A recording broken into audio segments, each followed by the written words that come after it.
ধেমাজি নগৰৰ মাজমজিয়াত দুগৰাকী কলেজীয়া ছাত্ৰীক ডাৰে ঘপিয়াই চৰম নৃশংসতাৰ পৰিচয় দিয়া ৰিণ্টু শৰ্মা আৰক্ষীৰ গুলীত গুলীবিদ্ধ। নন্দিতা শইকীয়া নামৰ প্ৰতিভাৱান ছাত্ৰীক ঘপিয়াই হত্যা কৰা ৰিণ্টু শইকীয়াই আৰক্ষীৰ কবলৰ পৰা পলাবলৈ চেষ্টা কৰা অৱস্থাতে গুলীবিদ্ধ। ধেমাজি কাৰাগাৰৰ পৰা ধেমাজি অসামৰিক চিকিৎসালয়লৈ অনা অৱস্থাত আৰক্ষীৰ দলটোৰ এজনৰ বন্দুক কাঢ়ি পলাবলৈ চেষ্টা কৰিছিল ৰিণ্টু শৰ্মাই। প্ৰত্যুত্তৰত আৰক্ষীয়ে গুলীচালনা কৰাত আহত হৈছে ৰিণ্টু শৰ্মা। সম্প্ৰতি ডিব্ৰুগড় অসম চিকিৎসা মহাবিদ্যালয় হাস্পতালত চিকিৎসাধীন হৈ আছে ৰিণ্টু শৰ্মা। বাৰে বাৰে নৃশংসতাৰ পৰিচয় দিয়া ৰিণ্টু শৰ্মা আৰু এই ঘটনাটোক লৈ সমগ্ৰ ধেমাজিতে এতিয়া চাঞ্চল্যৰ সৃষ্টি হৈছে। ধেমাজি নগৰৰ মাজমজিয়াত দুগৰাকী কলেজীয়া ছাত্ৰীক ডাৰে ঘপিয়াই চৰম নৃশংসতাৰ পৰিচয় দিয়া ৰিণ্টু শৰ্মা আৰক্ষীৰ গুলীত গুলীবিদ্ধ।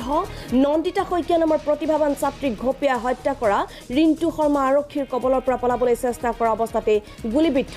ধেমাজি কাৰাগাৰৰ পৰা ধেমাজি অসামৰিক চিকিৎসালয়লৈ অনা অৱস্থাত আৰক্ষীৰ দলটোৰ এজনৰ বন্দুক কাঢ়ি পলাবলৈ চেষ্টা কৰিছিল ৰিণ্টু শৰ্মাই আৰু প্ৰত্যুত্তৰত আৰক্ষীয়ে গুলীচালনা কৰাত আহত হৈছে ৰিণ্টু শৰ্মা। আৰু সম্প্ৰতি ডিব্ৰুগড় অসম চিকিৎসা মহাবিদ্যালয় হাস্পতালত চিকিৎসাধীন হৈ আছে ৰিণ্টু শৰ্মা।